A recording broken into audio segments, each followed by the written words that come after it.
પરસોત્તમ રૂપાલાના વિવાદાસ્પદ નિવેદન સામે ક્ષત્રિય સમાજમાં રોષ જોવા મળી રહ્યો છે। રૂપાલાની રાજકોટ લોકસભા બેઠક પરથી ટિકિટ રદ કરવાની માંગ હજી પણ યથાવત જોવા મળી રહી છે। આજે ધંધુકામાં ચુડાસમા રાજપૂત સમાજ દ્વારા ક્ષત્રિય અસ્મિતા સંમેલન યોજાયું છે, જેમાં મોટી સંખ્યામાં રાજપૂત સમાજના લોકો હાજર રહેવાના છે।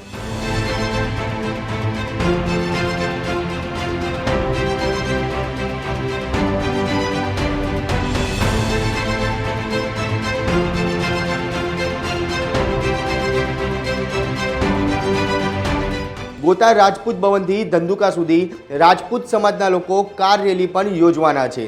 ત્યારે પરસોત્તમ રૂપાલાએ કરેલા ક્ષત્રિય સમાજના પરના રોટી બેટીના વ્યવહારના નિવેદનથી ક્ષત્રિય સમાજમાં આઘાત થયો છે, જેના જ પરિણામે સ્વરૂપે રાજ્યભરમાં પરસોત્તમ રૂપાલાનો વિરોધ થઈ રહ્યો છે।